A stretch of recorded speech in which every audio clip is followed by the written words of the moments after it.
Bienvenidos a Buenas Noticias de Gran Gozo. Aquí estamos para decirte la programación del día de hoy y mantente en sintonía porque va a haber una secuencia bien eslabonada, con amor, con cariño, con entusiasmo, comenzando con el estudio de los ángeles que será dado por su servidor.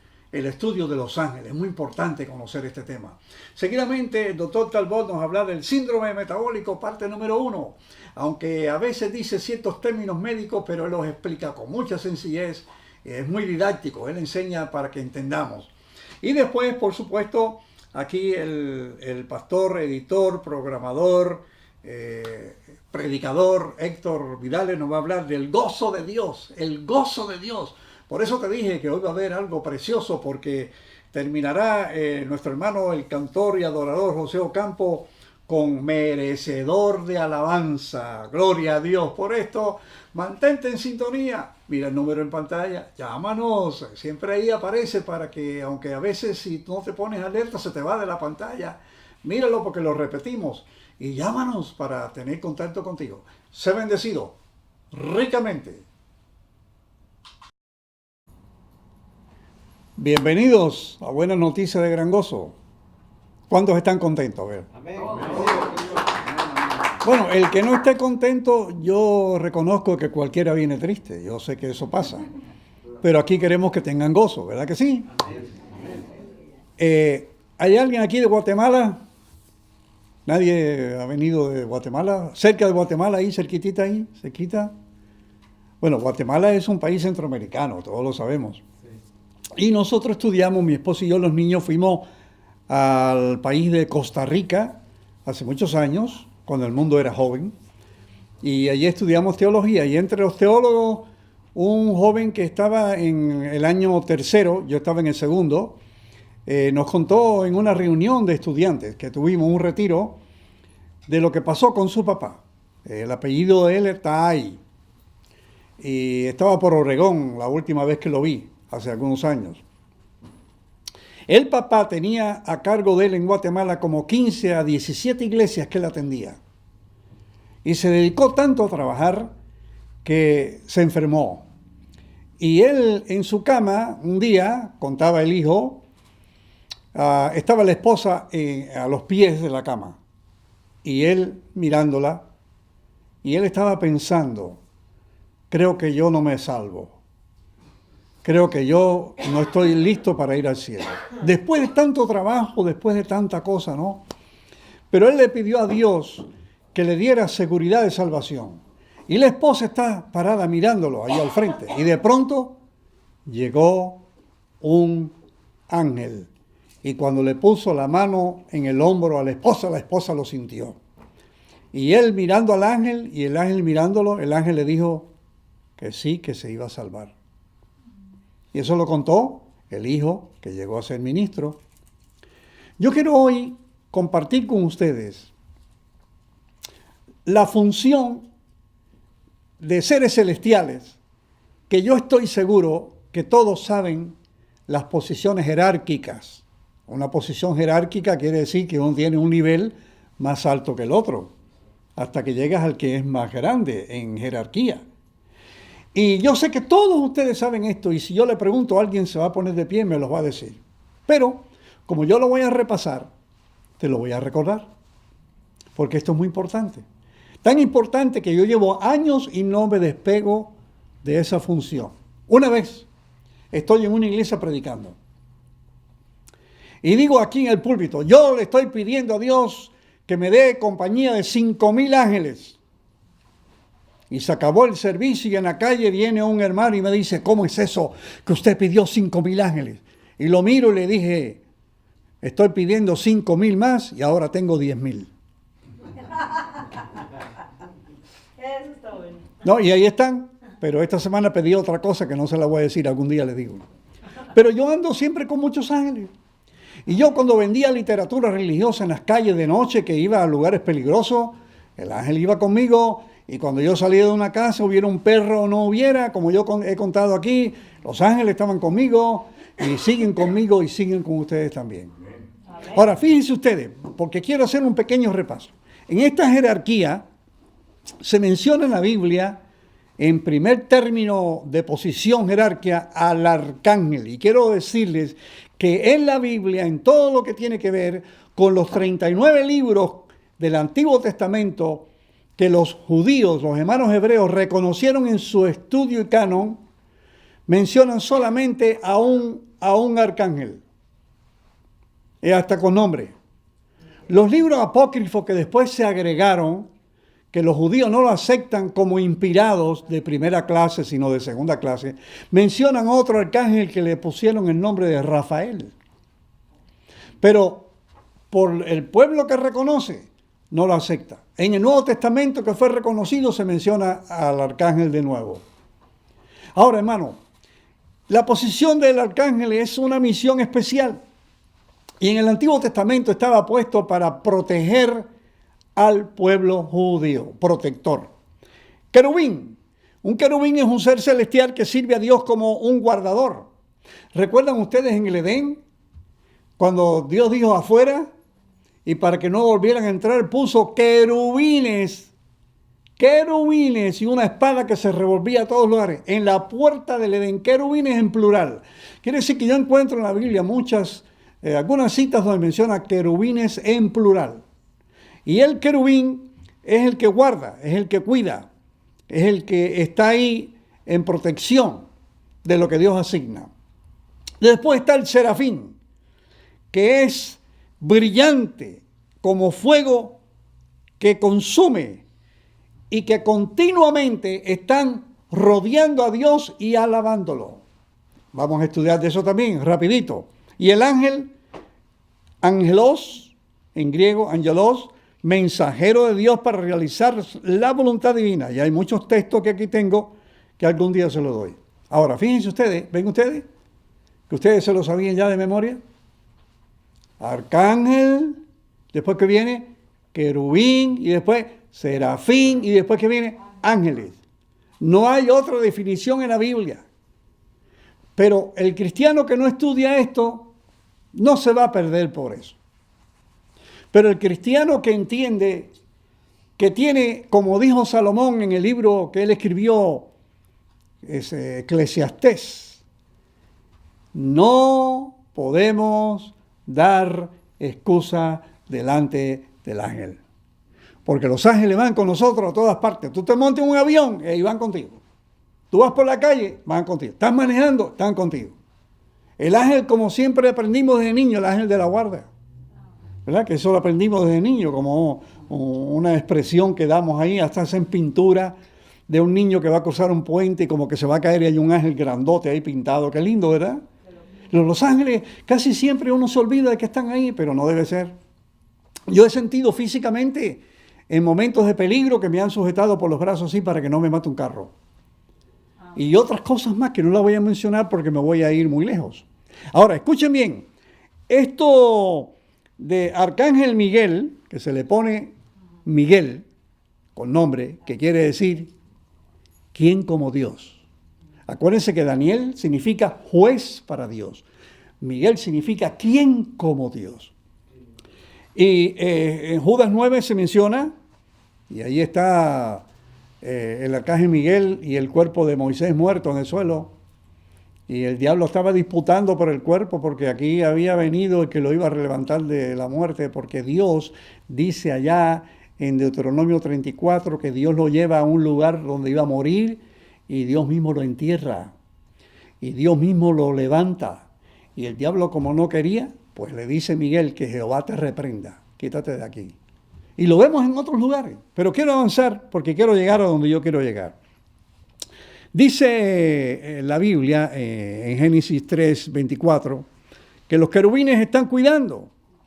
Y dice el capítulo 25 de Éxodo, y este es un texto clave de esta tarde. Capítulo 25, versículos 18, 19 al 22, dice que cuando Dios mandó a Moisés a hacer el arca, hágase usted la idea, escuchen, miren para acá, este es el arca aquí, este cuadradito es un cajón y está cubierto, por adentro tiene madera, por afuera tiene oro, especialmente arriba del cajón cerrado hay una plancha de oro puro. Y entonces aquí había un ángel y aquí había otro. Eran dos querubines. Y con 2 alas se tapaban la cara y con 2 alas se cubrían todo el cuerpo. Y en el medio se manifestaba Dios cuando Moisés entraba a hablar. O el sumo sacerdote estaba allí se manifestaba Dios. Recuerden, un querubín aquí y otro querubín aquí. Y dice la Biblia, manifestaba Dios desde el asiento de su trono. Y dice que era acompañado este lugar por esos 2 querubines. ¿Cuántos eran? 2 querubines. ¿Cuántos pusieron en la puerta del Edén? 2. No, dice querubines. Dice querubines. ¿Me entienden? Ya saben que era para guardar, pero allí habían querubines. No dice cuántos. Pero aquí eran 2. Y entonces uno estudia, por ejemplo, cuando ya en Génesis 18 está Abraham allí en tierra, que la tierra que Dios le había prometido que fuera para allá, y Dios le había dicho que iba a ser padre de naciones, y habían pasado un montón de años, y se apareció Dios con 2 ángeles. Escúchame, ¿cuántos ángeles? 2. Y hasta Abraham hizo comida y comieron, y una fiesta que hicieron allí, y después se fueron los 2 ángeles a Sodoma y Gomorra a destruirla. Pero se quedó allí Dios. Pero cuando la Biblia, Moisés escribe, dice que eran 3 varones que llegaron a Abraham, y Abraham se arrodilló, pero no delante de los 2 ángeles, sino el que venía en el centro, que era Dios, porque se quedó hablando con Abraham. Y ustedes conocen la historia, eran 3 varones. Así que, hermanos, vamos a continuar esto en la siguiente sección, porque ahora viene en la siguiente el corazón y lo más rico. Amén. Los temas que vamos a tratar hoy es el síndrome metabólico. La palabra síndrome es una palabra creada por los médicos para dificultar un poco más las cosas, pero en sencillo quiere decir un grupo de hechos que se ponen todos juntos y conforman todos esos hechos o síntomas o signos en lo que nosotros llamamos síndrome. Y metabólico es sobre el funcionamiento del organismo, el funcionamiento correcto del organismo. El síndrome metabólico también se lo denomina resistencia a la insulina. Quiere decir que la insulina, que es una hormona fabricada por nuestros páncreas cada momento, cada día, cada instante, y sobre todo cuando uno ingiere alimentos, esos alimentos se van a transformar en azúcares o hidratos de carbono, los cuales necesitan ingresar dentro de la célula. Para ello necesitan una hormona que es la insulina. Una carencia de insulina lleva a la diabetes, y la diabetes se traduce por un aumento de azúcar en la sangre. La palabra diabetes en realidad no quiere decir azúcar elevada en la sangre, aunque todo el mundo lo interpreta de esa manera. En realidad quiere decir aumento de la excreción o la cantidad de orina que uno excreta. Pero con el tiempo ha pasado de explicar la cantidad de orina aumentada a entenderse como el azúcar incrementado en la sangre. Pero sin embargo vamos a hablar de la diabetes en otra oportunidad. En este momento la palabra diabetes al síndrome insulínico porque trabajan más o menos de la misma manera. Si su médico le ha dicho que usted tiene la concentración en la sangre de glucosa un poco elevado, de azúcar elevada, o que ha aumentado la cintura o el abdomen se ha incrementado, es decir, que uno empieza a engordar en la parte media del tórax inferior, abdominal, inferior del tórax y abdominal, es decir, que ha perdido la cintura, en otras palabras, y que los triglicéridos, que son una especie de lípidos o grasas que incrementan en la sangre, y que ha disminuido el colesterol bueno, que se llama HDL, y que su presión está un poco elevada, posiblemente usted tenga lo que se conoce como síndrome metabólico. Ahora, ¿cómo yo me puedo dar cuenta si tengo o no síndrome metabólico? En primer lugar, porque pierdo la cintura o empieza a crecer el abdomen. Entonces, es una de las razones, digamos, como para uno empezar a pensar la posibilidad de tener síndrome metabólico. En segundo lugar, uno se siente fatigado, malhumorado, con una necesidad imperiosa de comer cosas dulces o cosas saladas como por ejemplo pan o fideos, o lo que llamamos hidratos de carbono o harinas, que son hidratos de carbono que por tener sal parecen al gusto ser salados, pero en realidad el organismo los absorbe como azúcares. Si usted ve que comienza a orinar más de la costumbre, entonces podría ir a su médico con la idea de que podría ser que se trate de un síndrome de resistencia a la insulina. El problema del síndrome de resistencia a la insulina es que es poco diagnosticado y es el responsable del desarrollo de enfermedad cardiovascular, es decir, las arterias empiezan a obstruir, la parte vascular del organismo empieza a sufrir y la parte del corazón, las arterias que están en el corazón y el tejido que irriga el organismo se empieza a obstruir y producir el aumento de la presión arterial y sobre todo depósito de grasa, colesterol en todo el organismo. El tratamiento es parecido al tratamiento de la diabetes, por eso más adelante cuando comentemos sobre el tema de la diabetes vamos a tratar de incluir el síndrome de resistencia a la insulina dentro del mismo paquete terapéutico. El ejercicio físico y la dieta son las claves fundamentales para el tratamiento tanto de la diabetes como del síndrome de resistencia a la insulina, que viene a ser una especie de diabetes. Y muchos colegas en la actualidad, a toda persona que tiene el síndrome de resistencia a la insulina o síndrome metabólico, como se lo conoce en medicina, lo tratan como si fuese un diabético. Es decir, que le van a realizar un tipo especial de dieta y de programa de ejercicio físico. Bienvenidos a este su programa de Buenas Noticias de Gran Gozo y quiero que participen conmigo en esta corta meditación. Vamos a tener un programa especial hoy con el pastor Domingo Hernández, vamos a tener otros integrantes de nuestro equipo trayéndoles palabra de Dios, la verdad, el Evangelio. El día de hoy yo me he basado en un versículo muy conocido, pero que tiene que ver con el gozo de Dios. Dice, fijemos la mirada en Jesús, dice, autor y consumador de la fe, que dice con el gozo, ¿verdad? Con la sonrisa, fíjese nomás, con el gusto puesto delante de él, soportó la cruz, dice, y menospreció el oprobio y la vergüenza que significaba ir a la cruz. Y ahora, dice, está sentado a la derecha de Dios. Hebreos 12, versículo 2. ¿Verdad? Yo pienso que qué bueno sería que cuando Dios sentimos que nos sonríe, nosotros también le devolviéramos esa sonrisa y que le diéramos un saludo, que le diéramos las gracias. ¿Y saben qué pasa?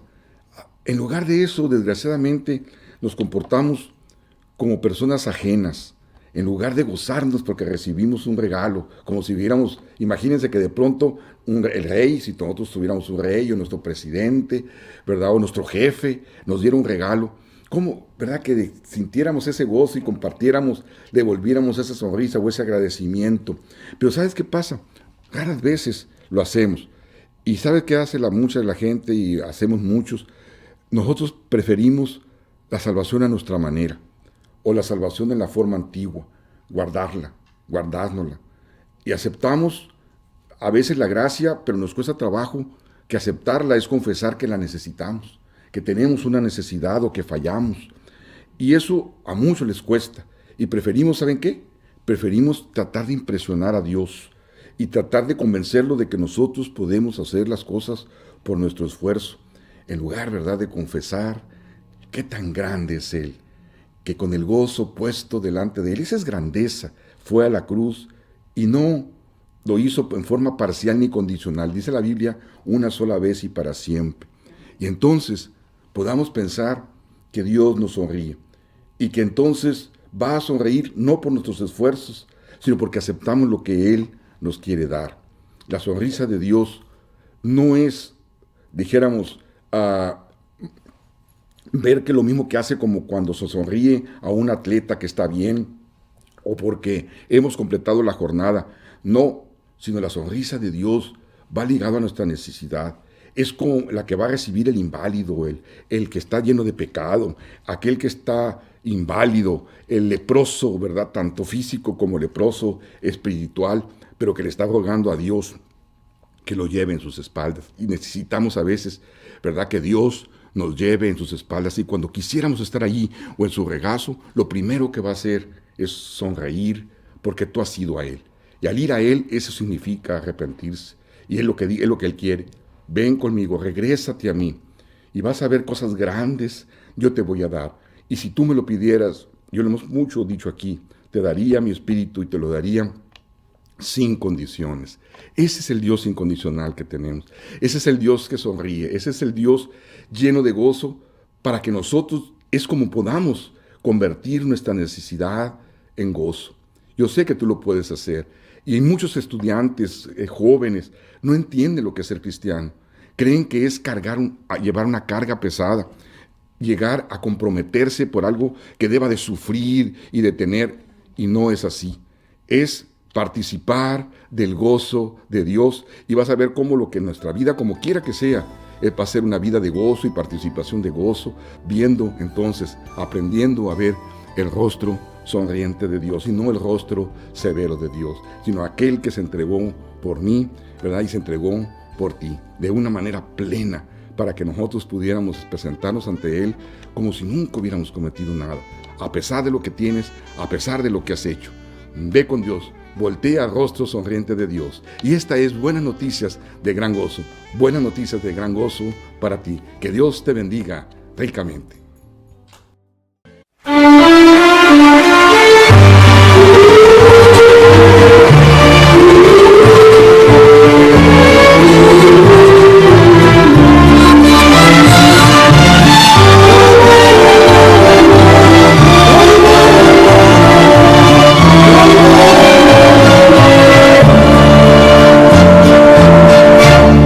Merecedor de alabanza,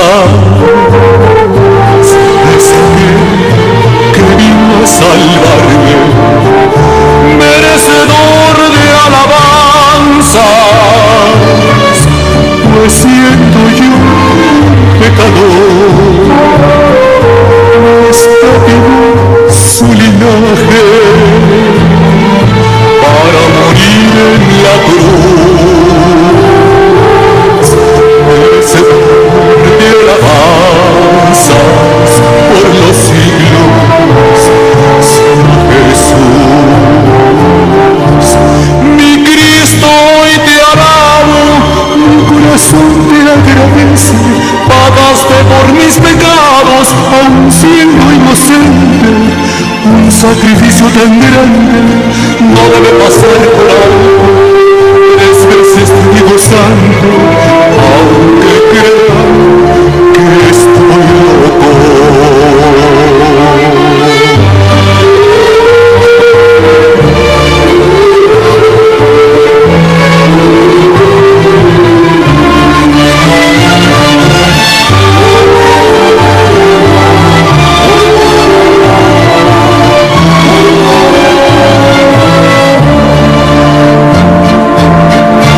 Merecedor de alabanza, es aquel que vino a salvarme. Merecedor de alabanzas, pues siendo yo pecador,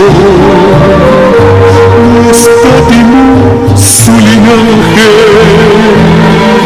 para morir en la cruz. Merecedor de alabanzas por los siglos, sea Jesús.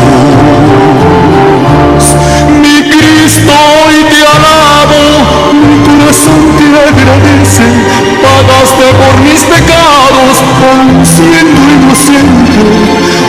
sacrificio tan grande no debe pasar por alto.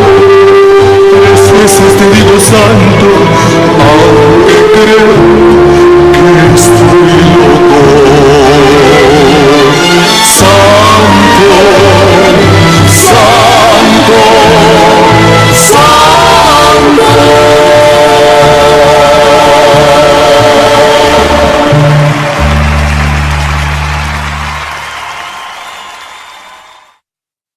Tuve la suerte de conocer y trabajar con varios artistas seculares, entre los que más sobresalientes está don José Alfredo Jiménez, la Prieta Linda, Juan Gabriel, Vicente Fernández, Beatriz Adriana, Luis Pérez Mesa, Johnny Laboriel, y pues la lista es bastante larga. Cristo Jesús, Él hizo el cambio, lo cual le agradezco a Dios por darme esa oportunidad de conocerle y de que Él desviara ese camino equivocado que llevaba José Ocampo.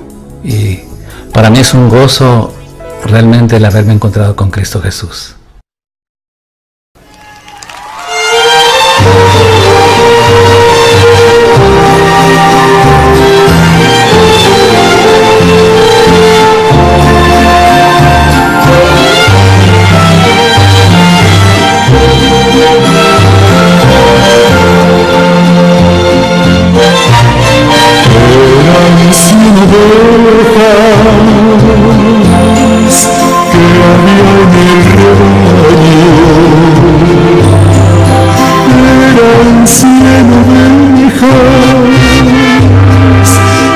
Amante cuidó